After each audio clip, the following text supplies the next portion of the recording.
বিসমিল্লাহির রহমানির রহিম। শুরু হচ্ছে পঞ্চদশ দর্স। সৌতুল হক দুবাই আয়োজিত জান্নাতের সহজ সরল পথ শীর্ষক কোরআন ও সহিহ হাদিসের আলোকে ধারাবাহিক দিনী আলোচনার মহতী দর্শসমূহের আজ পঞ্চদশ দর্স। ইনশাআল্লাহ আমরা মনোযোগ দিয়ে হেদায়েতের নিয়াতে শুনতে চেষ্টা করব। আল্লাহ তাআলা জাযায়ে খায়ের দান করবেন। শুরু হচ্ছে পঞ্চদশ দর্স।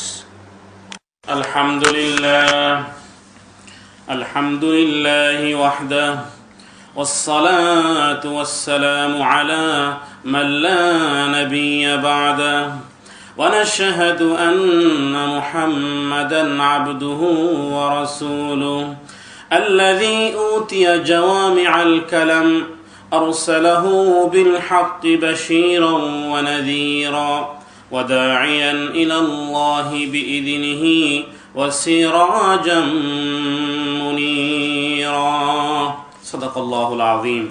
মহান আল্লাহ সুবহানাহু ওয়া তাআলার দরবারে আমরা শুকরিয়া সকলেই পড়ছি আলহামদুলিল্লাহ। জাহান্নাম বিষয়ক আলোচনার আজকের এই তৃতীয় দর্স আমরা শুরু করতে পেরে মহান জাল্লা জালালুহু আম্মা নাওয়ানুহুর দরবারে শুকরিয়াতান আবারও পড়ছি আলহামদুলিল্লাহ। মূলত দোজকের পূর্ণ কোনো বিবরণ কোনো মানুষের পক্ষে দেয়া সম্ভব নয়। দোজকীদের যে কাপড় পরিধান করানো হবে তাহার 1 ইঞ্চি পরিমাণ কাপড় যদি দুনিয়ার এক প্রান্তে লটকাইয়া দেওয়া হয় তবে তাহার দুর্গন্ধে দুনিয়ার সকল প্রাণী মৃত্যুবরণ করবে। বলেন আস্তাগফিরুল্লাহ। দোজকীদেরকে যে শিকল বা জিনজির দিয়ে বেঁধে রাখা হবে তাহার সামান্যতম পরিমাণও যদি দুনিয়ার সর্বোচ্চ পর্বতের উপর স্থাপন করা হয় তবে পর্বত ভস্ম হইয়া যাইবে। বলুন নাউযুবিল্লাহ। এবং পর্বত ভস্ম হইয়া সপ্ত স্তর জমিন ভেদ করিয়া দোজকের তলদেশে গিয়ে মিলিত হবে। বলুন আস্তাগফিরুল্লাহ। যেহেতু দোজকের আগুন হলো পাথরের অগ্নির উত্তাপে গরম করা, দোজকের আগুন প্রজ্বলিত করা, যা কাঠের চেয়েও 69 গুণ বেশি। বলুন আস্তাগফিরুল্লাহ। আল্লাহ সুবহানাহু ওয়া তাআলা পবিত্র কোরআনুল কারীমের মধ্যে বলেছেন وَيَوْمَ يُعْرَضُ الَّذِينَ كَفَرُوا عَلَى النَّارِ أَلَيْسَ هَذَا بِالْحَقِّ قَالُوا بَلَى وَرَبِّنَا قَالَ فَذُوقُوا الْعَذَابَ بِمَا كُنتُمْ تَكْفُرُونَ। বলুন আল্লাহু আকবার। সেদিন কাফেরদেরকে জাহান্নামের সামনে পেশ করা হবে। সেদিন বলা হবে এটা কি সত্য নয়? তারা বলবে হ্যাঁ, আমাদের পালনকর্তার শপথ। আল্লাহ বলবেন তাহলে আযাব আস্বাদন করো, কারণ তোমরা কুফরি করতে। মূলত কাফের ব্যক্তি এবং নাফরমান ব্যক্তি মৃত্যুর পরপরই আযাব শুরু হয়ে যায়। মুমিন ব্যক্তির রুহু নিয়ে যাওয়া হয় ইল্লিয়িন নামক স্থানে। ইল্লিয়িন হলো 7ম আকাশের আরশের নিচের এক স্থানের নাম হলো ইল্লিয়িন। বলুন সুবহানাল্লাহ। এখানে ইমানদারদের রুহু, এখানেই এই ইল্লিয়িন নামক স্থানে মুমিনদের রুহু এবং আমলনামা জমা রাখা হয়। বলুন আল্লাহু আকবার। আল্লাহ তাআলা বলেন কাল্লা ইন্না কিতাবাল আবরারি লাফি ইল্লিয়িন ওয়ামা আদরাকা মা ইল্লিয়ুন কিতাবুম মারকুম ইয়াশহাদুহুল মুকাররাবুন ইন্নাল আবরারা লাফি নাঈম। এবং এই ইল্লিয়িন সিদরাতুল মুনতাহার সন্নিকটে, আর জান্নাতও সিদরাতুল মুনতাহার কাছে। বলুন আল্লাহু আকবার। তাই যেই সমস্ত আত্মার স্থান, যেই সমস্ত আত্মা ইল্লিয়িনে যাবে তারা জান্নাতের সংলগ্ন তারা, এবং সেখানে তাদের আত্মাসমূহ জান্নাতের বাগিচায় ভ্রমণ করবে। বলুন আলহামদুলিল্লাহ। আল্লাহ তাআলা বলেন ইনদা সিদরাতিল মুনতাহা ইনদাহা জান্নাতুল মাওয়া সহিহ মুসলিম শরীফে আব্দুল্লাহ ইবনে মাসউদ রাদিয়াল্লাহু তাআলা আনহু থেকে বর্ণিত এক হাদিস, এর প্রমাণ উক্ত হাদিসে রাসূলুল্লাহ সাল্লাল্লাহু আলাইহি ওয়াসাল্লাম বলেছেন, শহীদগণের রূহ বা আত্মা আল্লাহর সান্নিধ্যে সবুজ পাখিদের মধ্যে থাকবে, অর্থাৎ সবুজ পাখির আকৃতিতে জান্নাতের বাগ বাগিচা ও নহরসমূহে ভ্রমণ করবে। বলুন সুবহানাল্লাহ। আর তাদের বাসস্থান হলো আরশের নিচে। সুতরাং বলা যায় পবিত্র আত্মার স্থান জান্নাতে। অন্যদিকে কাফেরদের রূহকে সিজ্জিন নামক স্থানে নিয়ে যাওয়া হয়। সিজ্জিন অর্থ হলো সংকীর্ণ জায়গায় বন্দী করাকে বলা হয় সিজ্জিন। সিজ্জিন অর্থ জেল বা হাজত হয়। আল্লাহ তাআলা ইরশাদ করেছেন, কাল্লা ইন্না কিতাবাল ফুজ্জারি লাফি সিজ্জিন ওয়ামা আদরাকা মা সিজ্জিন, নিশ্চয়ই পাপীদের আমলনামা সিজ্জিনে আছে। হে নবী, আপনি জানেন সিজ্জিন কি? হে নবী, আপনি জানেন কি সিজ্জিন কি? এটা লিপিবদ্ধ খাতা। সেদিন দুর্ভোগ হবে সমস্ত মিথ্যা আরোপকারীদের। বলুন নাউযুবিল্লাহ। এবং উক্ত সিজ্জিনে কাফেরদের রূহকে জমা করা হবে। অতঃপর মূল আযাব জাহান্নামের চিরস্থায়ী শাস্তি ও আযাব কিয়ামতের দিন ফয়সালার দিনের পর নূতন করে শুরু হবে। আল্লাহু আ'লামু ইলমান কামিলা। আর তাদের কথাই বলা হয়েছে, উজুহু ইয়াওমাইযিন খাশিআহ আমিলাতুন নাসিবাতুন তাসলা নারান হামিয়াহ তুসকা মিন আইনিন আনিয়াহ লাইসা লাহুম তাআমুন ইল্লা মিন দরি' লা ইউসমিনু ওয়া লা ইউগনি মিন জু'। অনেক মুখমণ্ডল সেদিন হবে লাঞ্ছিত, ক্লিষ্ট এবং ক্লান্ত। তারা জ্বলন্ত আগুনে পতিত হবে। তাদেরকে ফুটন্ত নহর থেকে পান করানো হবে। কণ্টকপূর্ণ ঝাড় ব্যতীত তাদের জন্য অন্য কোনো খাদ্য নেই। আর এইটা তাদেরকে পুষ্ট করবে না এবং ক্ষুধায় উপকার করবে না। হযরত নোমান বিন বশীর রাদিয়াল্লাহু তাআলা আনহু থেকে বর্ণিত যে রাসূলুল্লাহ সাল্লাল্লাহু আলাইহি ওয়াসাল্লাম বলেছেন, দোজখবাসীদের মধ্যে সর্বাপেক্ষা কম শাস্তি হবে ওই ব্যক্তির যার আগুনের এক জোড়া জুতো এবং জুতোর দুইটা ফিতা থাকবে। শুধু তার তাপেই কড়াইয়ের পানি যেমন টগবগ করে ফুটতে থাকে, তদ্রূপ তার মস্তক টগবগ করে ফুটতে থাকবে। বলুন না আউযুবিল্লাহ। মনে হবে তার চাইতে অধিক শাস্তি ভোগ করতে কাউকে দেখা যাবে না, অথচ উহাই সর্বাপেক্ষা কম শাস্তি হবে। বুখারী বা মুসলিম। আর শুধু বুখারীতে হযরত ইবনে আব্বাস রাদিয়াল্লাহু তাআলা আনহু থেকে বর্ণিত যে এমন সর্বাপেক্ষা কম শাস্তি হবে আবু তালেবের। কাফেররা জাহান্নামে যাবে যেহেতু তাদের ইমানের মতো সম্পদ নেই বিধায়, কিন্তু মুসলমানদের মধ্যে ইমানদার জাহান্নামে যাবে তার মূল কারণ হলো অসতর্কতা, অবহেলা, দিন ধর্ম সম্পর্কে অবহেলা, গাফেল, অমনোযোগিতা, উদাসীনতা, পার্থিব জীবনকে অগ্রাধিকার দেওয়া, দেমাগী, অহংকারী, কঠোরতা, মনোভাবের ইত্যাদির কারণসমূহ মুসলমানদেরকে জাহান্নামে নিক্ষেপ করবে। বলুন নাউযুবিল্লাহ। আল্লাহ নবী মুহাম্মাদুর রাসূলুল্লাহ সাল্লাল্লাহু আলাইহি ওয়াসাল্লাম বলেছেন, আমি কি তোমাদেরকে জাহান্নামীদের পরিচয় বলে দেব না? তারা হলো প্রত্যেক দিমাগী, অহংকারী এবং কঠোর মনোভাবের অধিকারী ব্যক্তি, দিন ধর্মের প্রতি উদাসীন।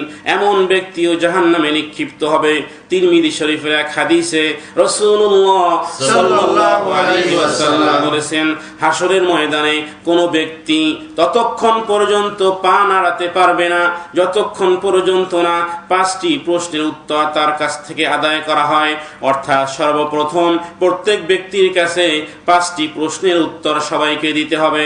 তার মধ্যে 1 নম্বর প্রশ্ন হলো জীবনের সুদীর্ঘ সময় রাত এবং দিনকে সে কোন কাজে ব্যয় করেছে। দ্বিতীয় নম্বর প্রশ্ন হলো বিশেষভাবে যৌবনকালকে সে কিভাবে অতিবাহিত করেছে। আর তৃতীয় প্রশ্ন হবে সারা জীবনের অর্থ সম্পদ কামাই হালাল কিংবা হারাম কোন পথে সে উপার্জন করেছে।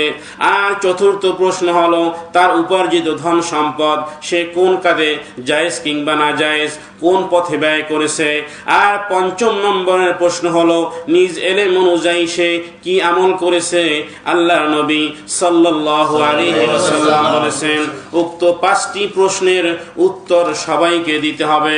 বলুন হাসবুনাল্লাহু ওয়া নি'মাল ওয়াকিল, হাসবুনাল্লাহু ওয়া নি'মাল ওয়াকিল, নি'মাল মাওলা ওয়া নি'মান নাসির। নি'মাল মাওলা ওয়া নি'মান নাসির। আল্লাহ তাআলা আমাদের জন্য উক্ত প্রশ্নকে সহজ করে দিন, বলুন আমিন। আমিন। প্রশ্ন এবং উত্তর পরীক্ষার হলে যাওয়ার পূর্বেই যদি প্রশ্নপত্র জানা যায় আর তার উত্তর যদি কেউ শিক্ষা না করে তার চাইতে দুর্ভাগা পরীক্ষার্থী আর কেউ হতে পারে না। এরাই উদাসীন, এরাই গাফিল। আল্লাহ তাআলা আমাদেরকে গাফিল হওয়া থেকে পরিত্রাণ দান করুক, বলুন আমিন। আমিন। নবীজি বলেছেন তোমাদের কারো যথাযথ হিসাব নেওয়া হলে, নবীজি বলেছেন তোমাদের কারো যথাযথ হিসাব নেওয়া হলে কেউ জান্নাতে যেতে পারবে না। সুতরাং নবীজি দোয়া শিক্ষা দিয়েছেন, বলেছেন তোমরা এই দোয়া করো সবসময় যে হে পরওয়ারদিগার আমাদেরকে কিয়ামতের দিন অত্যন্ত সহজ, অত্যন্ত আসান সহজ হিসাব আপনি গ্রহণ করবেন, বলুন আমিন। আল্লাহ নবী বলেছেন এই দোয়া করতে আল্লাহুম্মা হাসিব হিসাবান ইয়াসীরা, বলুন আমিন। আল্লাহুম্মা হাসিব হিসাবান ইয়াসীরা, বলুন আমিন। অর্থাৎ হে পরওয়ারদিগার কিয়ামতের দিন অত্যন্ত সহজ, অত্যন্ত আসান, অত্যন্ত সহজ আসান হিসাব আপনি আমাদেরকে নেবেন, বলুন আমিন। সুতরাং সেই হলো দুর্ভাগা যে প্রশ্নপত্র জানা সত্ত্বেও এর প্রতি উদাসীন থাকে, এর প্রতি গাফেল থাকে। আল্লাহ তাআলার চূড়ান্ত অনুগ্রহ ও দয়াবশত পরীক্ষার প্রশ্নপত্র রাসূলুল্লাহ সাল্লাল্লাহু আলাইহি ওয়াসাল্লামের মাধ্যমে উম্মতের কাছে প্রকাশ করে দিয়েছেন। এখন উম্মতের দায়িত্ব হলো উক্ত প্রশ্নের সমাধান শিক্ষা করা। কারণ পূর্বে প্রকাশিত প্রশ্নপত্র প্রকাশ করে দেওয়ার পর যদি কেউ ফেল করে সে ভুলের সাজাই হলো জাহান্নাম ও তার আগুন। অনুরূপভাবে ইসলামের হালাল হারাম সম্পর্কে উদাসীন হওয়া, হারাম জেনেও পরিত্যাগ না করা, যার শাস্তি হলো জাহান্নাম। আল্লাহ নির্ধারিত হারাম বিষয় হচ্ছে 10টি। আল্লাহ নবী হাদিসের মধ্যে বলেছেন আল্লাহ তাআলার নির্ধারিত হারাম বিষয় হচ্ছে 10টি। 1 নম্বর হলো আল্লাহ তাআলার সাথে ইবাদতে ও আনুগত্যে কাউকে অংশীদার করা। 2 নম্বর হচ্ছে পিতামাতার সাথে দুর্ব্যবহার করা। 3 নম্বর হচ্ছে দারিদ্র্যের ভয়ে সন্তান হত্যা করা। 4 নম্বর হচ্ছে অশ্লীল মন্দ কাজ করা। 5 নম্বর হচ্ছে অন্যায়ভাবে রক্তপাত বা হত্যা করা। 6 নম্বর হচ্ছে এতিম বা গরিব অসহায় কিংবা অবৈধভাবে কারো সম্পদ আত্মসাৎ করা। 7 নম্বর হচ্ছে ওজন ও মাপে কম দেওয়া। 8 নম্বর হচ্ছে সাক্ষ্য ফয়সালায় কিংবা কথাবার্তায় কারো উপর অবিচার করা। আর 9 নম্বর হচ্ছে আল্লাহর নামে অঙ্গীকার পূর্ণ না করা, বলুন আস্তাগফিরুল্লাহ। আর 10 নম্বর হচ্ছে আল্লাহ তাআলার সোজা সরল পথ ছেড়ে অন্য পথ অবলম্বন করা, বলুন নাউযুবিল্লাহ।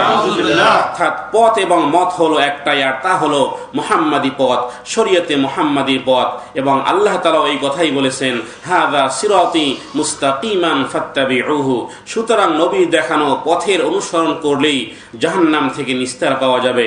মনের প্রবৃত্তির অনুসরণ মানুষকে বিপদগামী করে, নতুবা প্রত্যেক মানুষের হৃদয়ে ঈমান ও হেদায়েতের কিছু নূর সৃষ্টি করার সময় তার মধ্যে রাখা হয়েছে। একটি সহিহ হাদিস থেকে যার ব্যাপক সমর্থন পাওয়া যায়, এতে বলা হয়েছে কুল্লু মাউলুদুন ইউলাদু আলাল ফিতরা, অর্থাৎ প্রত্যেকটা শিশু ফিতরাতের উপর জন্মগ্রহণ করে।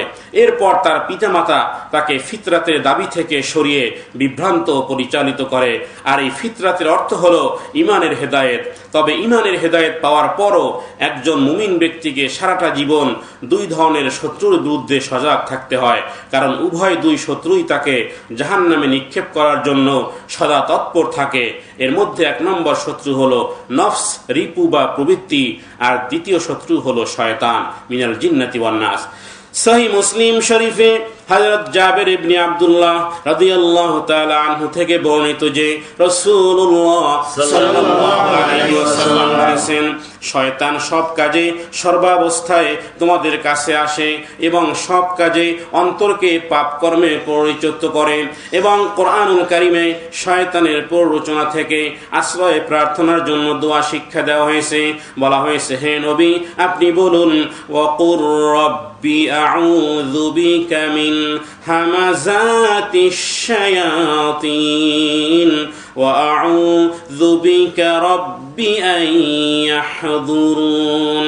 অর্থ, হে নবী বলুন, হে আমার পালনকর্তা, আমি শয়তানের প্ররোচনা থেকে আপনার নিকট আশ্রয় প্রার্থনা করি এবং হে আমার পালনকর্তা, আমার নিকট তার উপস্থিতি থেকে আপনার নিকট আশ্রয় প্রার্থনা করি।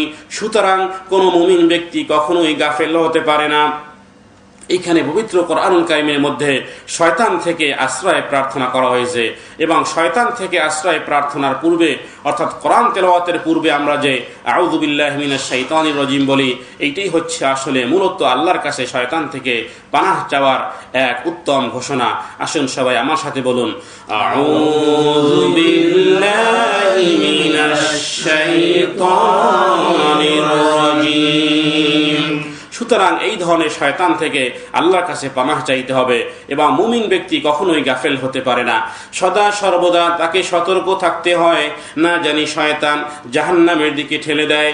যেহেতু শয়তান আল্লাহর নামে কসম করে আল্লাহর সামনে বলে এসেছে, আমি তাদেরকে সবাইকে পথভ্রষ্ট করব।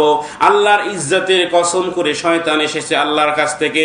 শয়তান বলেছিল, ক্বালা ফাবিইজ্জাতিকা লাউগবিয়ান্নাহুম আজমাঈন ইল্লা ইবাদাকা মিনহুমুল মুখলাসিন। শয়তান বলেছে, হে প্রভু, আপনার ইজ্জতের কসম, আমি অবশ্যই তাদেরকে বিপদগামী করে দেব, তবে তাদের মধ্যে নয়, তাদের মধ্যে যারা আপনার খাঁটি বান্দা তাদেরকে ছাড়া। সুতরাং আল্লাহ তাআলা কখনোই চান না যে তার ঈমানদার বান্দা বান্দীদের মধ্য থেকে কেহ শয়তানের প্ররোচনায় প্রলোভিত হয়ে অন্যায় অসত্যের বিরাজালে নিজেকে জাহান্নামের দিকে ঠেলে দিক। এহেন অবনতি আল্লাহ তাআলা কামনা করেন না। বিধায় নবী পাঠিয়ে কিতাব অবতীর্ণ করে তিনি সতর্ক করেছেন। বলুন আস্তাগফিরুল্লাহ। এবং আল্লাহ তাআলার কাছে শয়তান থেকে আমরা সবসময় সদা সর্বদা আল্লাহর কাছে পরিত্রাণ চাই। বলুন আল্লাহুম্মা আমিন। ঈমানী বিশ্বাসী লোকদেরকে আল্লাহ তাআলা ঈমানদার হিসেবে নাম ধরে অত্যন্ত সাবলীল ভাষায় তাই কোরআনুল কারীমে মুমিনদেরকে জাহান্নামের ভয় দেখিয়ে বলেছেন যে তোমরা শয়তানের পথ অনুসরণ করো না এবং জাহান্নাম থেকে দূরে থাকো। আল্লাহ তাআলা পবিত্র কোরআনুল কারীমের মধ্যে জাহান্নাম থেকে বেঁচে থাকা এবং শয়তানের প্ররোচনা থেকে বেঁচে থেকে জাহান্নাম আগুন থেকে দূরে থাকার জন্য আল্লাহ তাআলা বলেছেন। আল্লাহ তাআলা বলেছেন, কু আনফুসাকুম ওয়া আহলিকুম নারা। আল্লাহ তাআলা পবিত্র কোরআনুল কারীমের মধ্যে বলেছেন, ইয়া আইয়ুহাল্লাযীনা আমানু কু আনফুসাকুম ওয়া আহলিকুম নারা ওয়াকুদুহান নাসু ওয়াল হিজারাতু আলাইহা মালাইকাতুন গিলাযুন শিদাদুল লা ইয়াসুনাল্লাহা মা আমারাহুম ওয়া ইয়াফআলুনা মা ইউমারুন। বলুন আল্লাহু আকবার। আল্লাহ তাআলা পবিত্র কোরআনুল কারীমের মধ্যে বলেন, হে মুমিনগণ, তোমরা নিজেদেরকে এবং তোমাদের পরিবার পরিজনকে জাহান্নামের সেই আগুন থেকে রক্ষা করো যার ইন্ধন হবে মানুষ এবং পাথর, এবং সেখানে নিয়োজিত আছে পাষাণ কঠোর হৃদয়ের কঠোর স্বভাবের ফেরেশতাগণ। তারা আল্লাহর আদেশ অমান্য করে না এবং যা করতে আদেশ করেন তাই তারা করে। উপরোক্ত আয়াতের দাবি অনুযায়ী স্ত্রী ও সন্তান সন্ততিকে দিন ধর্ম শিক্ষা দেওয়া প্রত্যেক দায়িত্বশীল ব্যক্তির অপরিহার্য কর্তব্য। এই আয়াত নাজিল হওয়ার পরে হযরত ওমর রাদিয়াল্লাহু তাআলা আনহু বলেন, ইয়া রাসূলুল্লাহ সাল্লাল্লাহু আলাইহি ওয়াসাল্লাম, নিজেদেরকে জাহান্নামের আগুন থেকে রক্ষা করা তো বুঝে আসে, কিন্তু পরিবার পরিজনকে কিভাবে আমরা বাঁচাবো জাহান্নামের আগুন থেকে? আল্লাহ নবী বললেন, আল্লাহ তাআলার আদেশ নিষেধ সম্পর্কে পরিবার পরিজনকে আদেশ করো এবং নিষেধ করো এবং এর দ্বারা তারাও জাহান্নামের অগ্নি থেকে রক্ষা পাবে। জৈনিক বুজুর্গ ব্যক্তি বলেছেন, সেই ব্যক্তি কিয়ামতের দিন সর্বাধিক আযাবে থাকবে। সেই ব্যক্তি কিয়ামতের দিন সর্বাধিক আযাবে থাকবে যার পরিবার পরিজন ধর্ম সম্পর্কে, দিন সম্পর্কে উদাসীন। বলুন আস্তাগফিরুল্লাহ। আল্লাহ তাআলা আমাদের পরিবারকে দিন ধর্মের অনুসারী বানিয়ে দিক। বলুন আল্লাহুম্মা আমিন। দ্বীনের জ্ঞান সম্পর্কে মূর্খ বা গাফেল ও উদাসীন, যা রুহুল মানিতে বর্ণিত হয়েছে। এবং জাহান্নামে নিয়োজিত কঠোর প্রাণ ফেরেশতাদের শাস্তি, তাদের মার, তাদের পিটান, লোহার হাতুড়ের আঘাত, হাতে পায়ে লোহার বেড়ি পরিয়ে পিটানো, আগুনের তীব্রতায় চেপে ধরা ইত্যাদি কঠোর শাস্তির কবল থেকে জাহান্নামবাসী কখনোই আত্মরক্ষা করতে সক্ষম হবে না। আল্লাহ তাআলা বলেছেন, লা তাহজানুল ইয়াউমা ইন্নাকুম মিন্না লা তুনসারুন। এই ফেরেশতাদের নাম হাদিসে বর্ণিত হয়েছে জবানিয়া। এই জবানিয়া ফেরেশতারা যারা তাদেরকে শাস্তি দিবে, তাদেরকে পিটাবে, সূরা হজ্জে বর্ণিত হয়েছে যে ওয়াইন্না ওয়ালাহুম মাফাতিহু মিন হাদিদ ওয়ালাহুম মাকামিউ মিন হাদিদ, যে তাদের জন্য রয়েছে লোহার হাতুড়ি, মাথায় ফুটন্ত পানি ঢেলে দেওয়া হবে, ফাওকা রুউসিহিমুল হামিম, এবং বলা হবে যুকু আযাবাল হারিক। আল্লাহ তাআলা আমাদেরকে এই জাহান্নামের আগুন থেকে দূরে রাখুক। আল্লাহুম্মা আমিন।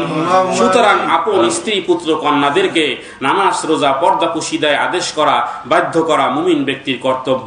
কারণ দোজখে যে একবার প্রবেশ করবে আপন গুনাহের সাজায়, তা হবে খুবই মর্মান্তিক এবং সুদীর্ঘ।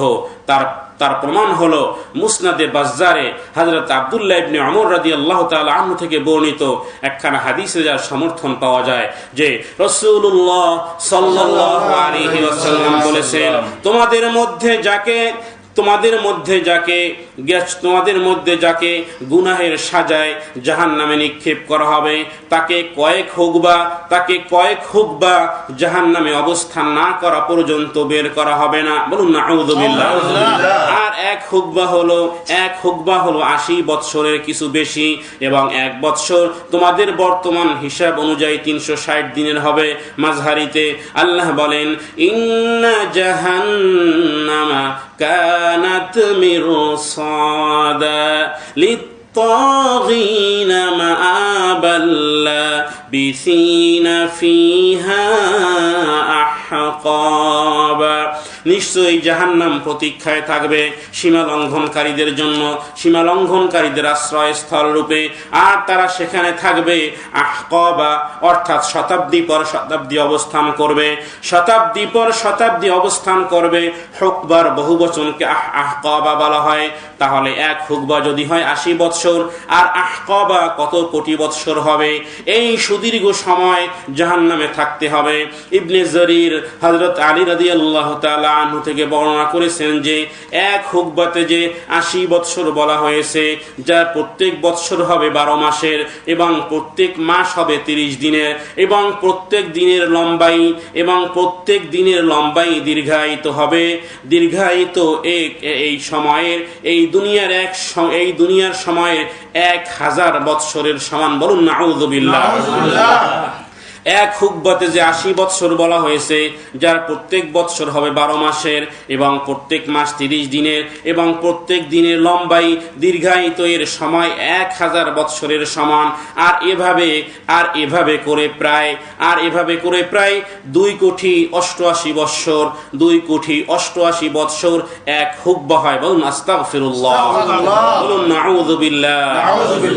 এবার চিন্তা করুন, ছোট্ট একটা গুনাহের কারণে যদি জাহান্নামে যেতে হয়, তাহলে উপরোক্ত অনুরূপ কয়েক হুকবা আগুনে জ্বলে তারপর বের হতে হবে। বলুন নাউযুবিল্লাহ। এত তাপদাহে জাহান্নামের তীব্রতায় সেখানে কাউকে কোনো তথায় শীতল পানি, ঠান্ডা পানি কাউকে পান করানো হবে না, শাস্তিও কম করা হবে না।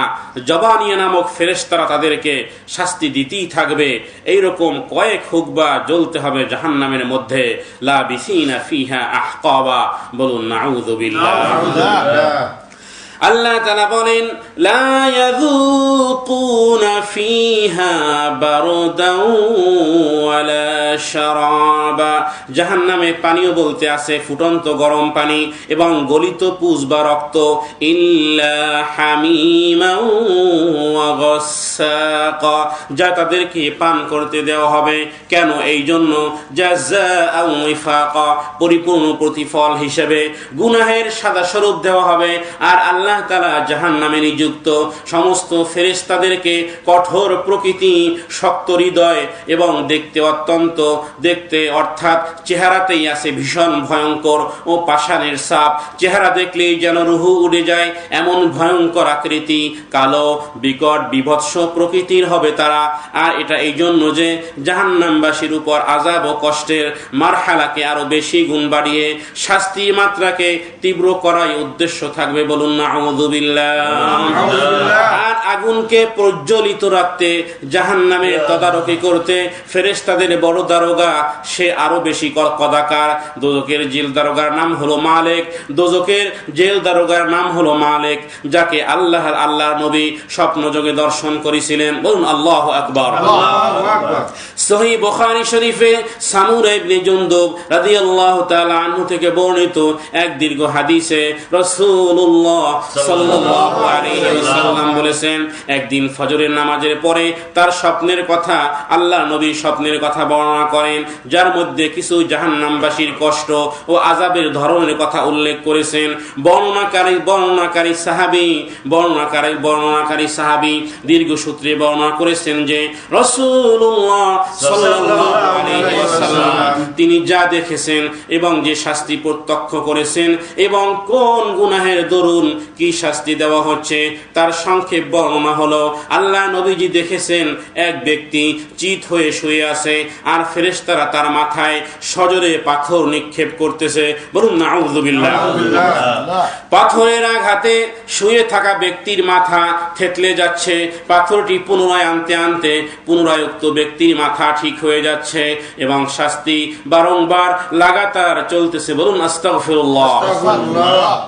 আল্লাহ নবী মুহাম্মদুর রাসূলুল্লাহ সাল্লাল্লাহু আলাইহি ওয়াসাল্লাম এই শাস্তি দেখে তিনি উচ্চারণ করলেন, তিনি বললেন সুবহানাল্লাহ, এরা কারা? নবীজির সাথে দুই ফেরেশতা অর্থাৎ জিবরাইল এবং মিকাইল ছিল। পরবর্তীতে বলেন, যার ব্যাখ্যা হলো যার মাথা প্রস্তর আঘাতে চূর্ণ বিচূর্ণ করা হচ্ছে সে এমন এক ব্যক্তি যে কোরআন মুখস্থ করে তা পরিত্যাগ করেছে এবং ফরজ নামাজ না পড়েই ঘুমিয়ে পড়তো, তাই তাকে জাহান্নামে শাস্তি দেওয়া হবে। বলুন নাউযুবিল্লাহ। আল্লাহ নবী রাসূলুল্লাহ সাল্লাল্লাহু আলাইহি ওয়াসাল্লাম আরো বলেন, দেখলাম এক ব্যক্তি ঘাড় বাঁকা করে আছে আর শাস্তিকারী ফেরেশতা তার কাছে লোহার আকড়া বা কেচি দিয়ে তার চেহারার এক দিক থেকে তার মাথা, তার নাক ও তার চোখকে ঘাড় পর্যন্ত চিরে ফেলতেছে। বলুন নাউযুবিল্লাহ। চেহারার দ্বিতীয় পার্শ্বের চেরা শেষ হওয়ার সাথে সাথে প্রথম পার্শ্ব আবার পুনরায় ঠিক হয়ে যাচ্ছে এবং এই শাস্তির ধারা অবিরত ধারায় চলতেছে। বলুন নাউযুবিল্লাহ। রাসূলুল্লাহ সাল্লাল্লাহু আলাইহি ওয়াসাল্লাম বলেন, আমি জিজ্ঞেস করলাম সুবহানাল্লাহ, এরা কারা? জবাবে পরে আমাকে বলা হলো, এই হলো ওই ব্যক্তি যে সকালবেলা ঘর থেকে বের হয়ে এমন সব মিথ্যা কথা বলতো যা সাধারণের মধ্যে ব্যাপকভাবে ছড়িয়ে পড়তো। অর্থাৎ মিথ্যা কথা বলনেওয়ালা ও প্রচার করনেওয়ালার শাস্তি এভাবে জাহান্নামে দেওয়া হবে। বলুন নাউযুবিল্লাহ। বলুন আস্তাগফিরুল্লাহ। রাসূলুল্লাহ সাল্লাল্লাহু আলাইহি ওয়াসাল্লাম আরো বর্ণনা করেন যে আমি দেখলাম একটি বিশাল আগুনের গর্ত বা চুলা, যার মধ্যে লেলিহান আগুনের কুণ্ডলী, যার উপরের দিকটা সংকীর্ণ এবং নিচে অনেক প্রশস্ত। উক্ত গর্তের ভিতরে জোরে জোরে চিৎকার ও শোরগোলের আওয়াজ আসতেছে। আমি উকি দিয়ে দেখলাম আমি সেই তান্নুরের মধ্যে, আমি সেই আগুনের গর্ত বা চুলার মধ্যে উকি উকি দিয়ে দেখলাম যার মধ্যে আগুনের লেলিহান শিখায় অসংখ্য নারী পুরুষ উলঙ্গ, যেখানে আগুন তাদেরকে বেষ্টন করে আসে, আগুনে ঘুরপাক খাচ্ছে উক্ত গর্তের ভিতরে। নবীজি বললেন, আমি আমার সাথীদ্বয়কে জিজ্ঞেস করলাম এরা কারা? জবাবে পরে আমাকে জানানো হলো যেই সব উলঙ্গ নারী পুরুষকে আগুনের গর্তের মধ্যে দেখেছেন তারা হলো জিনাকারী, ব্যভিচারী নারী এবং পুরুষ। আস্তাগফিরুল্লাহ। রাসূলুল্লাহ সাল্লাল্লাহু আলাইহি ওয়াসাল্লাম আরো বলেছেন, আমি আরো দেখলাম অনেক ব্যক্তিকে অনেক শাস্তি দিতেছে। বলুন আস্তাগফিরুল্লাহ, বলুন নাউযু বিল্লাহ, বলুন আল্লাহুম্মা আমিন, আল্লাহুম্মা ইন্না নাউযু বিকা মিন ফিতনাতিন নিসা, বলুন আমিন, আল্লাহুম্মা ইন্না নাউযু বিকা মিন ফিতনাতিন নিসা, আল্লাহুম্মা ইন্না নাউযু বিকা মিন ফিতনাতিজ জিনা, আল্লাহুম্মা ইন্না নাউযু বিকা মিন ফিতনাতিদ দুনিয়া, আল্লাহুম্মা ইন্না নাউযু বিকা মিন ফিতনাতিল মাহইয়া ওয়াল মামাত। আমিন। রাসূলুল্লাহ সাল্লাল্লাহু আলাইহি ওয়াসাল্লাম বলেন, আমি আরো দেখলাম এক ব্যক্তি রক্তের দরিয়ার মধ্যে সাঁতার কাটতেছে। সাঁতার কাটতে কাটতে কিনারার কাছে আসলেই ফেরেশতা তার মুখের উপর একটি পাথর নিক্ষেপ করতেছে। সমুদ্রের সেই রক্তের দরিয়ায় সাঁতার কাটতেছে, কিনারের কাছে আসলেই ফেরেশতা তার মুখের উপর এক পাথর নিক্ষেপ করতেছে, যাতে তার মুখ চুরমার হয়ে যাচ্ছে এবং নদীর মাঝখানে গিয়ে পুনরায় পড়তেছে। সাঁতরি আবার পাশে আসতেছে, আর এভাবেই অনবরত শাস্তি চলতেছে। আমি জিজ্ঞেস করলাম সাথীদ্বয়কে এরা কারা? ফেরেশতারা পরে বলল, যাকে রক্তের দরিয়াতে সাঁতার কাটতে দেখেছেন এবং যার মুখে প্রস্তরাঘাত করা হচ্ছে সে হলো সুদখোর। বলুন নাউযু বিল্লাহ। হাদিসটি দীর্ঘায়িত, যা ইমাম বুখারী রাহমাতুল্লাহি আলাইহি তার গ্রন্থ বুখারী শরীফের মধ্যে উল্লেখ করেছেন। সুতরাং যারা এখনো সুদ ছাড়তে পারেননি তাদেরকে বলি, সুদের ইনভেস্ট লাভ ভক্ষণ না করে সাপ বিচ্ছু পাক করে তাই ভক্ষণ করুন, তাও অনেক ভালো। সুদের পয়সা ছাড়া যদি সংসার না চলে তাহলে জীবন বাঁচাতে সাপ বিচ্ছু পাক করেও খান, তবুও সুদের কাছেও ভিড়বেন না। সুদের নিম্ন গুনাহ হচ্ছে মায়ের সাথে বেবিচার করার সমতুল্য। বলুন নাউযু বিল্লাহ। আর আল্লাহ বলেন, ফাযানু বিহারবিম মিনাল্লাহ, সে যেন আমার সাথে যুদ্ধে লিপ্ত হয়। বলুন নাউযু বিল্লাহ। আর এভাবে করে আল্লাহ তাআলা জাহান্নামের আগুন থেকে মুমিন নারী পুরুষদের বেঁচে থাকার জন্য সতর্ক করেছেন। এবং জাহান্নাম মূলত ওই সমস্ত ঈমানদার নারী পুরুষের জন্য যারা কবিরা গুনাহে লিপ্ত। গুনাহ সমূহের মধ্যে সমস্ত গুনাহ, কবিরা গুনাহ ব্যতীত নেক আমল তথা নামাজ, কালাম, রোজা, হজ, যাকাত, সাদকা ইত্যাদি বিভিন্ন নেক আমলের দ্বারা গুনাহ বা পাপ মোচন হয়ে যায়। কিন্তু কবিরা গুনাহ খাঁটি তওবা ছাড়া এবং উক্ত কাজ পরিত্যাগ করা ছাড়া তওবাও কবুল হয় না। মানুষের হক আদায় করা ছাড়া তওবা করলেও মাফ হবে না। এমনকি যদি শহীদ হয় তবুও হকুল ইবাদ মাফ হয় না। মানুষের হক যারা মেরে খায় তার ক্ষমা তার কাছেই, আল্লাহ তাআলা তা মাফ করেন না।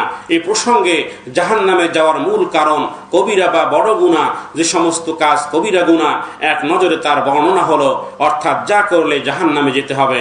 এর মধ্যে 1 নম্বর হলো সুদ খাওয়া, 2 নম্বর হলো জেনা বেবিচার করা, 3 নম্বর হলো ঘুষ গ্রহণ করা, 4 নম্বর হলো নামাজ পরিত্যাগ করা, যা সবচেয়ে বড় কবিরা গুনাহ, এবং বড় শিরক হচ্ছে নামাজ পরিত্যাগ করা। নামাজ নেই তো নির্ঘাত জাহান্নামের আগুন অপেক্ষারত। 5 নম্বর হলো আল্লাহর সাথে শিরক করা। 6 নম্বর হলো পিতামাতার নাফরমানি, হুকুকুল ওয়ালিদাইন, নাফরমান সন্তানদের জন্য ও জাহান্নামের যন্ত্রণাদায়ক শাস্তি হবে। 7 নম্বর হলো কওলাজ জুর, অর্থাৎ মিথ্যা কথা বলা। কারণ অকারণে টেলিফোনে অনেক মানুষ খামাখাই মিথ্যা কথা বলে। প্রত্যেকটা মিথ্যা কথা ফেরেশতারা লিখে রাখতেছে। মা ইয়ালফিযু মিন কওলিন ইল্লা লাদাইহি রাকীবুন আতীদ। প্রত্যেকটা মিথ্যা কথার জন্য মালিক ফেরেশতা আগুন জ্বালাইতেছে। মিথ্যা বলা, মিথ্যা সাক্ষ্য দেওয়া, মিথ্যা কাজে যোগদান করা, লা ইয়াশহাদুনা যুর ইত্যাদি সকল মিথ্যা কাজকর্মের জন্য জাহান্নামের শাস্তি আছে। বলুন আস্তাগফিরুল্লাহ।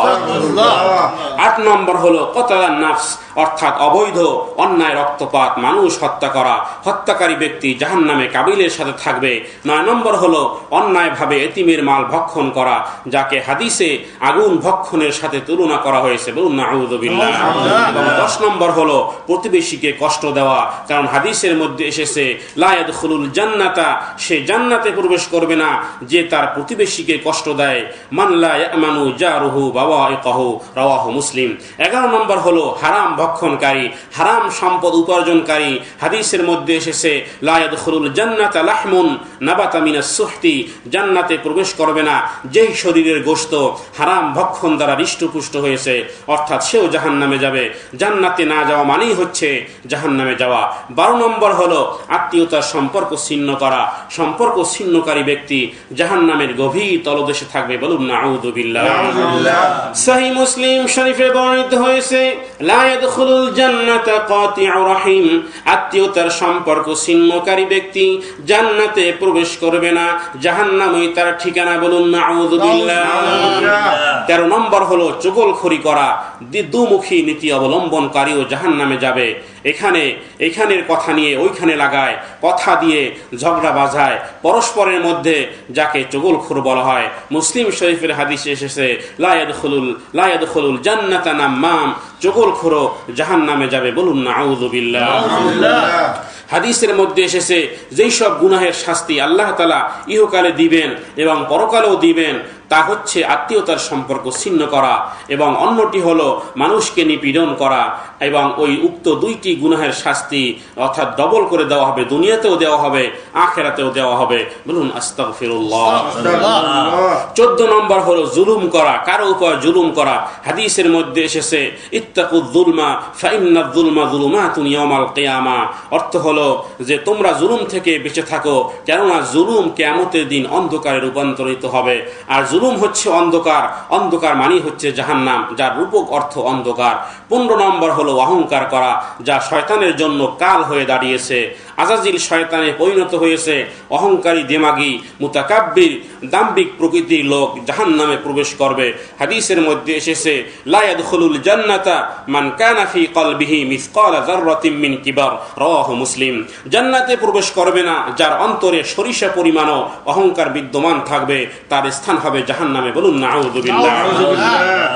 16 নম্বর হচ্ছে গীবত বা পরনিন্দা করা, যা সম্পূর্ণ হারাম।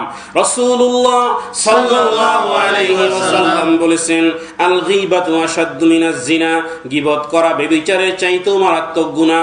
হাদিস বর্ণনাকারী দুইজন সাহাবী, হযরত আবু সাঈদ রাদিয়াল্লাহু তাআলা আনহু ও হযরত জাবের রাদিয়াল্লাহু তাআলা আনহু। অতঃপর সাহাবাগণ আরজ করলেন, ইয়া রাসূলুল্লাহ সাল্লাল্লাহু আলাইহি ওয়াসাল্লাম, এইটা কি রূপে? আল্লাহ নবীজি বললেন, ব্যভিচার করার পর তওবা করলে তার গুনাহ মাফ হয়ে যায়, কিন্তু যে গীবত করে তার গুনাহ প্রতিপক্ষের মাফ করা না পর্যন্ত তার মাফ হয় না। মাযহারিতে উল্লেখ হয়েছে।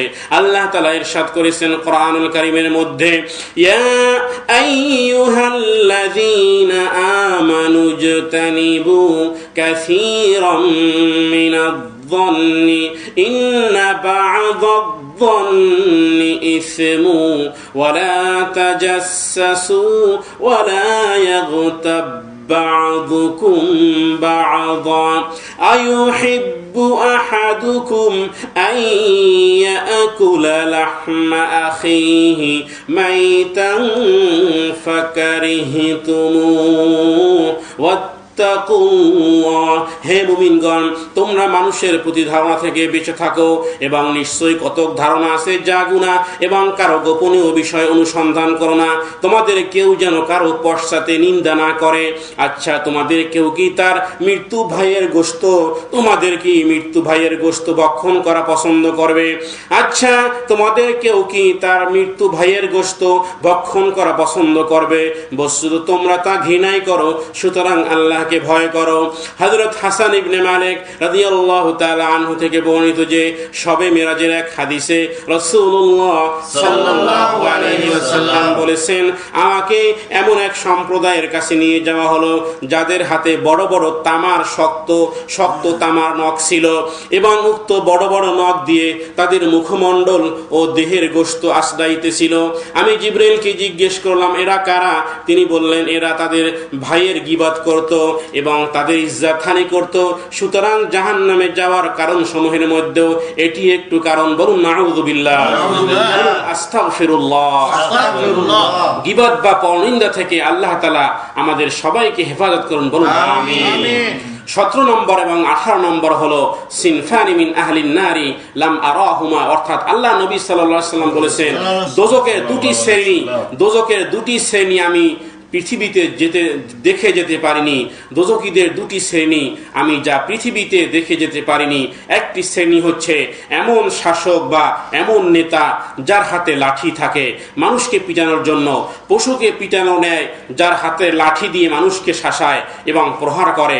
আর অন্য শ্রেণী হচ্ছে ওই সমস্ত নারীগণ যারা পোশাক পরিধান করেও উলঙ্গ থাকে। বলুন নাউযুবিল্লাহ। আল্লাহর নবী হাদিসে বলেন যে আমি এমন দুইটি শ্রেণীকে আমি পৃথিবীতে দেখে যেতে পারিনি, এরা আসবে আমার পরবর্তী সময়ে যারা জাহান্নামে যাবে। এর মধ্যে এমন এক শ্রেণী, এমন এক শাসক, এমন নেতা যাদের হাতে লাঠি থাকে মানুষকে শাসানোর জন্য। এবং দ্বিতীয় হচ্ছে ওই সমস্ত নারীগণ যারা পোশাক পরিধান করে উলঙ্গ থাকে এবং গর্বিত ভঙ্গিমায় কাঁধ হেলিয়ে দুলিয়ে অপূর্বভাবে চলে পুরুষকে দেখানোর জন্য। এই দুই শ্রেণী ভেস্তে প্রবেশ করতে পারবে না। এবং এই সমস্ত নারী জাহান্নামে যাবে। নিসাউন কাসিয়াতিন আরিয়াতিন মুমিলাতিন মাইলাতিন লা ইয়াদখুলনাল জান্নাহ। এই সমস্ত উলঙ্গপনা নারী জান্নাতে প্রবেশ তো দূরের কথা, ভেস্তের সুগন্ধিও পাবে না। বলুন নাউযুবিল্লাহ। অথচ ভেস্তের সুগন্ধ অনেক দূর থেকে পাওয়া যাবে। ওয়ালা ইয়াজিদনা রিহাহা ওয়া ইন্না রিহুহা লা ইউজাদু মিন মাসিরাতিন কাযা ওয়া কাযা। রাওয়াহু মুসলিম। হাদিসটি মুসলিম শরীফে বর্ণিত হয়েছে। 19 নম্বর হলো রাসূলুল্লাহ সাল্লাল্লাহু আলাইহি ওয়াসাল্লাম বলেছেন, তিন ব্যক্তি জান্নাতে প্রবেশ করবে না, অর্থাৎ জাহান্নামে যাবে এবং কিয়ামতের দিন আল্লাহ তাআলা তাদের প্রতি দৃষ্টিও করবেন না।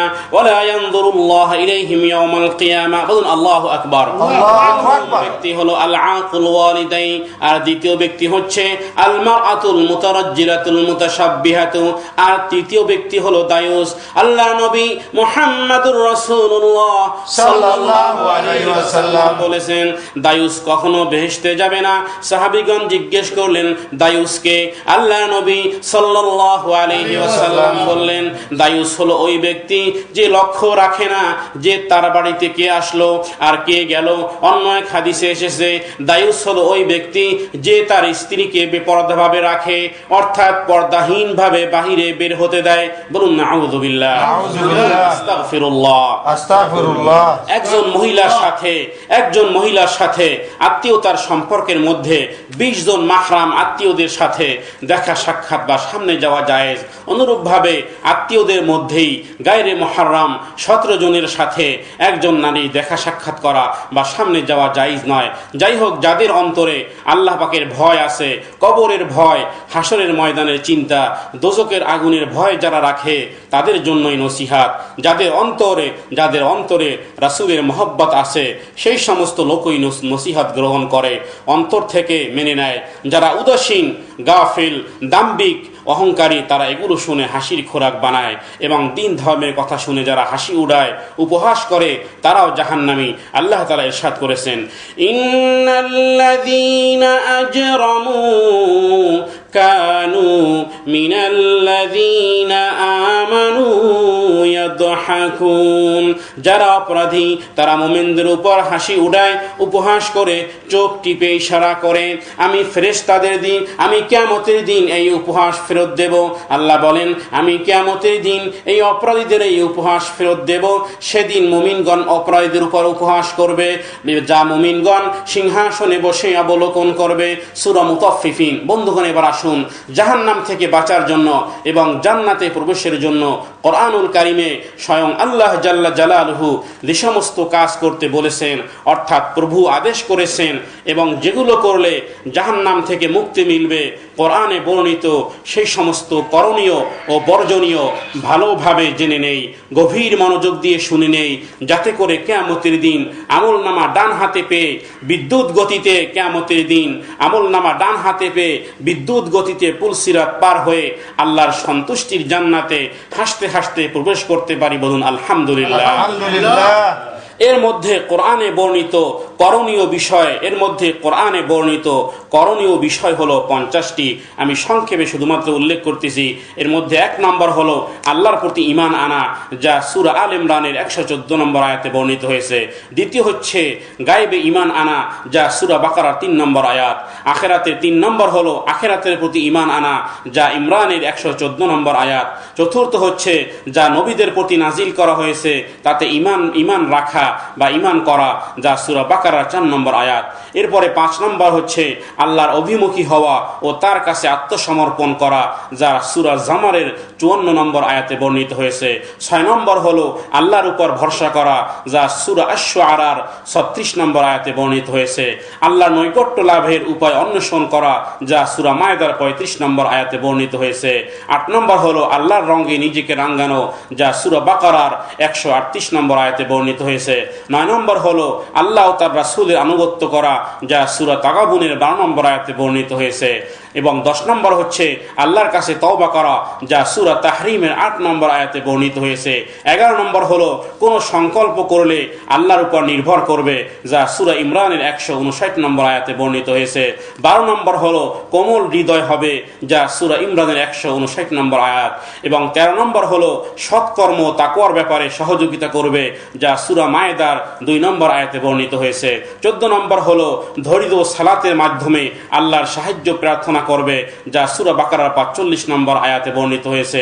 15 নম্বর হলো নামাজ কায়েম করবে, যা সূরা আশ-শুআরার 38 নম্বর আয়াতে বর্ণিত হয়েছে।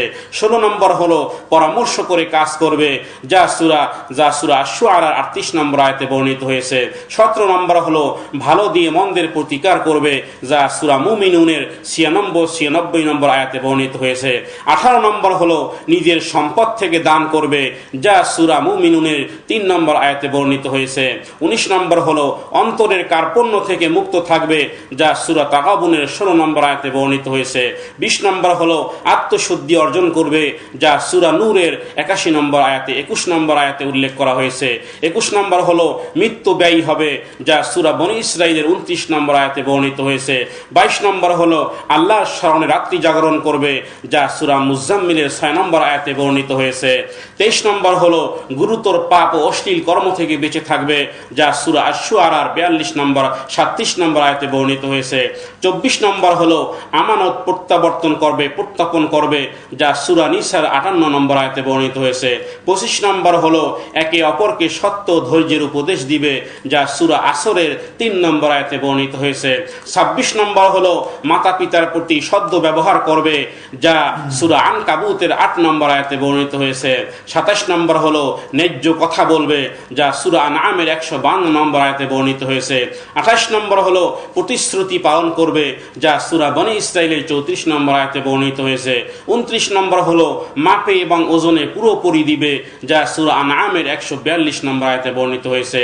30 নম্বর হলো আত্মীয় স্বজনের হক সঠিকভাবে আদায় করবে, যা সূরা রুমের 38 নম্বর আয়াতে বর্ণিত হয়েছে। 31 নম্বর হলো প্রতিশোধ নিলে ঠিক ততটুকুন নিবে যতটুকুন তোমার প্রতি করা হয়েছে, তবে ধৈর্য ধারণ করা, নিষ্পত্তি করা ও ক্ষমা করা উত্তম, যা সূরা আশ-শুআরার 40 নম্বর আয়াতে বর্ণিত হয়েছে। 32 নম্বর হলো যা তুমি ভালোবাসো তাই ব্যয় করবে, নতুবা কখনো পুণ্য লাভ করতে পারবে না, যা সূরা ইমরানের 92 নম্বর আয়াতে বর্ণিত হয়েছে। 33 নম্বর হলো ঈমানের সাথে ভালো কাজ মিলিত হলে জান্নাত অবধারিত হবে, যা সূরা বাকারার 25 নম্বর আয়াতে বর্ণিত হয়েছে। 34 নম্বর হলো নামাজ শেষ হয়ে গেলে আল্লাহর অনুগ্রহ সন্ধানে জমিনে ছড়িয়ে পড়বে, যা সূরা জুমার 10 নম্বর আয়াতে বর্ণিত হয়েছে। 35 নম্বর হলো পূর্ণরূপে ইসলামে দাখিল হবে, যা সূরা বাকারার 208 নম্বর আয়াতে বর্ণিত হয়েছে।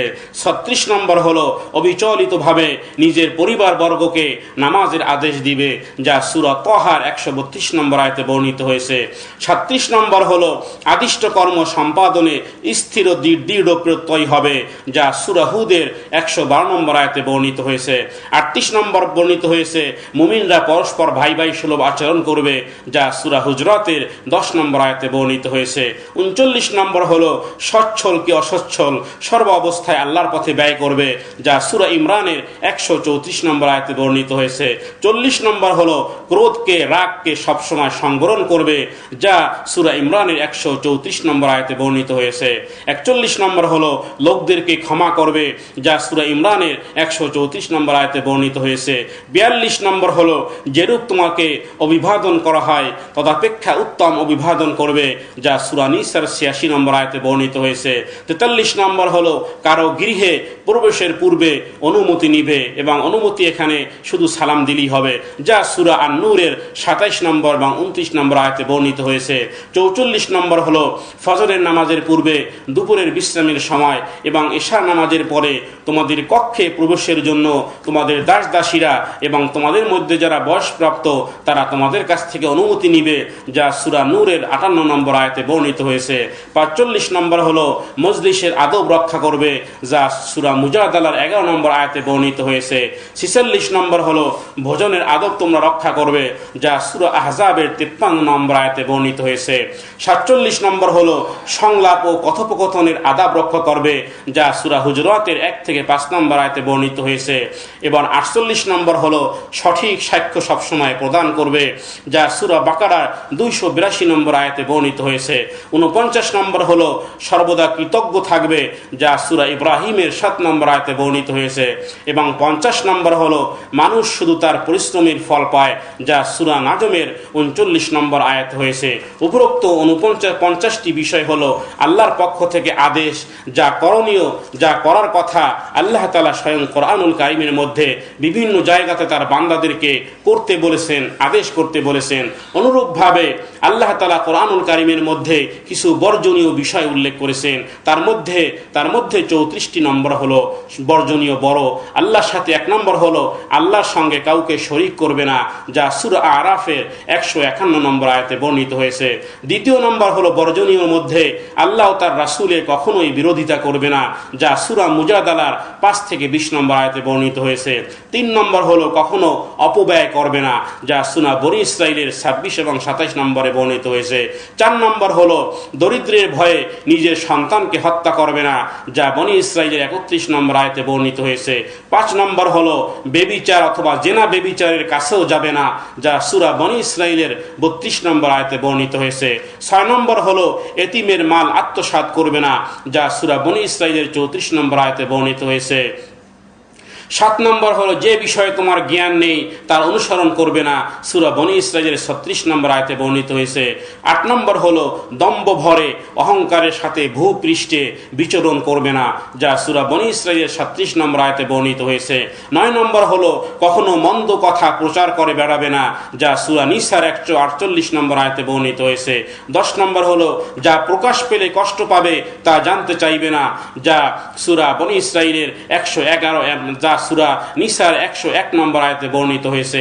11 নম্বর হলো আল্লাহর অনুগ্রহ থেকে কখনোই তোমরা নিরাশ হবে না, যা সূরা জুমারের 53 নম্বর আয়াতে বর্ণিত হয়েছে। 12 নম্বর হলো নিজেকে কখনোই কলুষাচ্ছন্ন করবে না, যা সূরা শামসের 10 নম্বর আয়াতে বর্ণিত হয়েছে। 13 নম্বর হলো কখনোই কার্পণ্য করবে না, যা সূরা লাইলের 8 নম্বর আয়াতে বর্ণিত হয়েছে। 14 নম্বর হলো অন্যের সম্পদ অন্যায়ভাবে গ্রাস করবে না, সূরা বাকারার 188 নম্বর আয়াতে বর্ণিত হয়েছে। 15 নম্বর হলো মিথ্যা মামলা রুজু করে অন্যায়ভাবে আত্মসাৎকৃত সম্পদ বৈধ করতে চাইবে না, সূরা বাকারার 188 নম্বর আয়াতে বর্ণিত হয়েছে। 16 নম্বর হলো কাউকে তার সাধ্যাতীত ভার বহন করতে দিবে না, যা সূরা আনআমের 152 নম্বর আয়াতে বর্ণিত হয়েছে। 17 নম্বর হলো সীমা লঙ্ঘনকারীদের প্রতি ঝুঁকে পড়বে না, যা সূরা হুদের 113 নম্বর আয়াতে বর্ণিত হয়েছে। 18 নম্বর হলো তুমি নিজে কোনো কিছু নিজের পক্ষ থেকে হালাল হারাম বানাবে না, সূরা নাহলের 116 নম্বর আয়াতে যা বর্ণিত হয়েছে। 19 নম্বর হলো অন্যের সম্পদের প্রতি লোলুপ হবে না, যা সূরা হিজরের 88 নম্বর আয়াতে বর্ণিত হয়েছে। 20 নম্বর হলো গুজব রটনা করবে না, যা সূরা রুমের 60 নম্বর আয়াতে বর্ণিত হয়েছে। 21 নম্বর হলো অপবাদ রটাবে না, যা সূরা নূরের 4 থেকে 10 নম্বর আয়াতে বর্ণিত হয়েছে। 22 নম্বর হলো কোনো অসমর্থিত খবর পরখ না করে গ্রহণ করবে না, যা সূরা হুজুরাতের 6 নম্বর আয়াতে বর্ণিত হয়েছে। 23 নম্বর হলো উপহাস ও ঠাট্টা বিদ্রুপ করবে না, যা সূরা হুজুরাতের 11 নম্বর আয়াতে বলা হয়েছে। আল্লাহ তাআলা বলেছেন ওয়ালা তানাবাজু বিল আলকাব বিইসাল ইসমুল ফুসুক বাদাল ঈমান। 24 নম্বর হলো কাউকে মন্দ নামে ডাকবে না, যা সূরা হুজুরাতের 11 নম্বর আয়াতে বর্ণনা করা হয়েছে। 25 নম্বর হলো কারো দোষ অন্বেষণ করবে না, যা সূরা হুজুরাতের 11 নম্বর আয়াতে বর্ণিত হয়েছে। 26 নম্বর হলো পরনিন্দা বা গীবাত করবে না, যা সূরা হুজুরাতের 12 নম্বর আয়াতে বর্ণিত হয়েছে। 27 নম্বর হলো বেশি বেশি অনুমান করবে না, যা সূরা হুজুরাতের 12 নম্বর আয়াতে বর্ণিত হয়েছে। 28 নম্বর হলো মিথ্যাবাদী হবে না, যা সূরা বাকারার 10 নম্বর আয়াতে বর্ণিত হয়েছে। 29 নম্বর হলো জুলুম অত্যাচার করবে না, যা সূরা আল ইমরানের 151 নম্বর আয়াতে বর্ণিত হয়েছে। 30 নম্বর হলো দুষ্কৃতকারী হবে না, যা সূরা জাসিয়ার 21 নম্বর আয়াতে বর্ণিত হয়েছে। 31 নম্বর হলো সাক্ষ্য কখনো গোপন করবে না, যা সূরা বাকারার 140 নম্বর আয়াতে বর্ণিত হয়েছে। 32 নম্বর হলো দুনিয়ার অধিকাংশ লোকের কথা মতো চলবে না, তারা কেবল অনুমান অনুবর্তী, তাদের কথা মতো চললে তারা তোমাকে আল্লাহর পথ থেকে বিচ্যুত করবে, যা সূরা আনআমের 116 নম্বর আয়াতে বর্ণিত হয়েছে। 33 নম্বর হলো পিতামাতার সঙ্গে এমন আচরণ করবে না যাতে তারা উফ শব্দ বলে, যা সূরা বনী ইসরাইলের 23 নম্বর থেকে 24 নম্বর আয়াতে বর্ণিত হয়েছে। 34 নম্বর সর্বশেষ হলো তোমার পিতামাতা আল্লাহর সাথে শরীক করতে বললেও তাদের কথা মানবে না, যা সূরা আনকাবুতের 8 নম্বর আয়াতে বর্ণিত হয়েছে। এবার আসুন আমরা করণীয় এবং বর্জনীয় বিষয় সবগুলো জেনে নিলাম। আল্লাহ তাআলা আমাদেরকে আল্লাহ নির্দেশিত করণীয় এবং বর্জনীয় মেনে চলে আমাদের জীবনকে সঠিকভাবে চলার তৌফিক দান করুন। আমিন। এবং জাহান্নাম থেকে বেঁচে থাকার জন্য হাদিসের মধ্যে একটি দোয়া এসেছে, আর তা হলো আল্লাহুম্মা আজিরনা মিনান নার। এই দোয়াটি পড়ার যেই ব্যক্তি প্রত্যেক ফরজ নামাজের পর 7 বার এই দোয়া পাঠ করবে, স্বয়ং জাহান্নামই আল্লাহ তাআলাকে বলে হে প্রভু, তাকে আমার থেকে দূরে রাখো, দোজখ হলো। এবং দোয়াটি হলো এই আল্লাহুম্মা আজিরনা মিনান নার। আপনারা বলুন আল্লাহুম্মা আজিরনা মিনান নার, আল্লাহুম্মা আজিরনা মিনান নার। অর্থাৎ হে আল্লাহ, আমি তোমার কাছে জাহান্নামের আগুন থেকে পরিত্রাণ চাই। এর সাথে এই দোয়া করা উচিত আল্লাহুম্মা ইন্না নাসআলুকাল জান্নাহ, হে প্রভু আমি তোমার কাছে জান্নাত কামনা করছি। অর্থাৎ দুইটা দোয়া, একটা হলো জান্নাত চাওয়া আর একটা হলো জাহান্নাম থেকে পরিত্রাণ পাওয়া। জান্নাত চাওয়ার জন্য এই দোয়াটি আল্লাহুম্মা ইন্না নাসআলুকাল জান্নাহ। যখন কোনো বান্দা আল্লাহুম্মা ইন্না নাসআলুকাল জান্নাহ অর্থাৎ হে প্রভু আমি তোমার কাছে জান্নাত চাই, তখন স্বয়ং জান্নাতি আল্লাহর কাছে বলে হে প্রভু আমাকে তার মধ্যে আনো। এবং যখন জাহান্নামের আগুন থেকে রক্ষা করার জন্য দোয়া করা হয় আল্লাহুম্মা আজিরনা মিনান নার, তখন জাহান্নামী বলে হে প্রভু তাকে আমার থেকে দূরে রাখো। সুতরাং আল্লাহ তাআলা আমাদেরকে জান্নাতি আমল এবং জাহান্নামী আমল থেকে দূরে থেকে এবং সদা সর্বদা আল্লাহর কাছে জান্নাত এবং জাহান্নামের জন্য আরাধনা করা, জাহান্নাম থেকে পরিত্রাণ চাওয়া এবং জান্নাতের জন্য আরাধনা করা তৌফিক দান করুন। সকলেই বলুন আমিন। আসুন সবাই তো কয়েকবার তওবা ইস্তিগফার করে নেই। আস্তাগফিরুল্লাহ রাব্বি মিন কুল্লি যামবিন ওয়া আতুবু ইলাইহি লা হাওলা ওয়ালা কুওয়াতা ইল্লা বিল্লাহিল আলিয়্যিল আযীম। আল্লাহুম্মা আমিন। রব্বানা আতিনা ফিদ দুনিয়া হাসানাহ ওয়া ফিল আখিরাতি হাসানাহ ওয়া কিনা আযাবান اللهم طهر قلوبنا من النفاق وعملنا من الرياء ولساننا من الكذب وعيننا من الخيانة فإنك تعلم خائنة الأعين وما تخفي الصدور. اللهم آت نفسي تقواها وزكها أنت خير من زكاها أنت وليها ومولاها.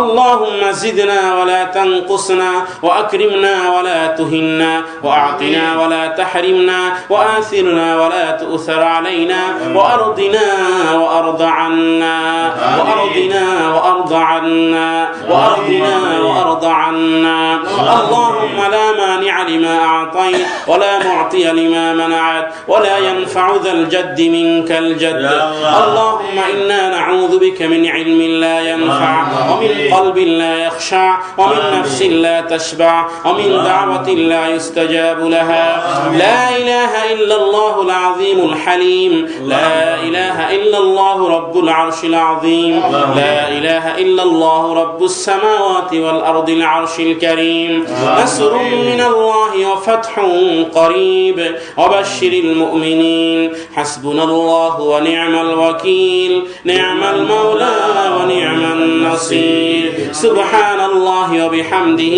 عدد خلقه ورضا نفسه وزنة عرشه ومداد كلماته اللهم أجرنا من النار اللهم أجرنا من النار اللهم أجرنا من النار اللهم أجرنا من النار اللهم أجرنا من النار اللهم أجرنا من النار اللهم أجرنا من النار اللهم إنا نسألك الجنة اللهم إنا نسألك الجنة اللهم إنا نسألك الجنة اللهم إنا نسألك الجنة اللهم إنا نسألك الجنة اللهم إنا نسألك الجنة اللهم إنا نسألك الجنة اللهم إنا نسألك الجنة ربنا تقبل منا إنك أنت السميع العليم وتب علينا إنك أنت التواب الرحيم سبحان ربك رب العزة عما يصفون وسلام على المرسلين والحمد لله رب العالمين واجعل آخر كلامنا عند الموت كلمة طيبة لا إله إلا الله محمد رسول الله صلى الله عليه وسلم আমার মনের সকল আশা শেষ তো হবে না এমন করে যাব চলে কেউ তো বুঝবে না আমার মনের সকল আশা শেষ তো হবে না এমন করে যাব চলে কেউ তো বুঝবে না আমার মনের সকল আশা শেষ তো হবে না এমন করে যাব চলে কেউ তো বুঝবে না কত জন যে গেছে চলে শত আশা ছেড়ে আশায় আশায় জীবনটাকে রেখে গেছে গড়ে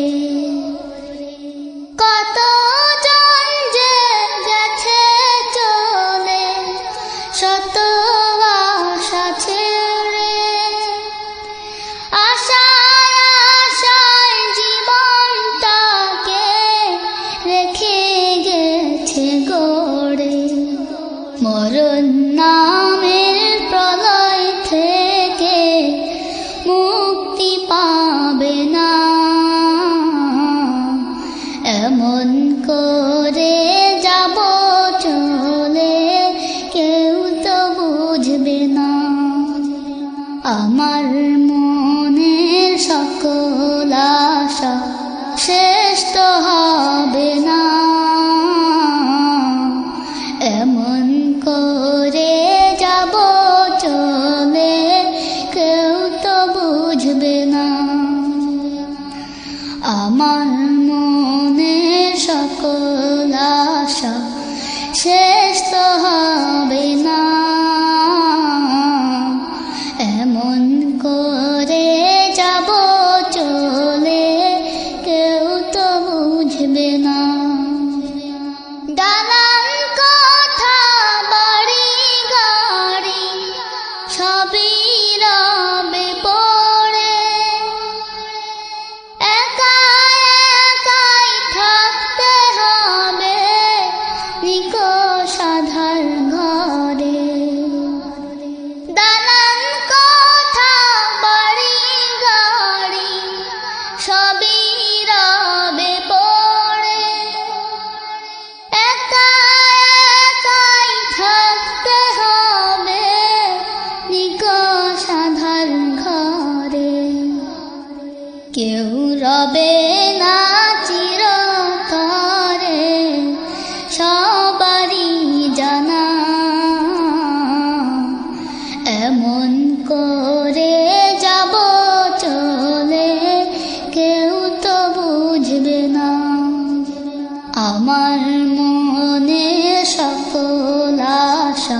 আমার মন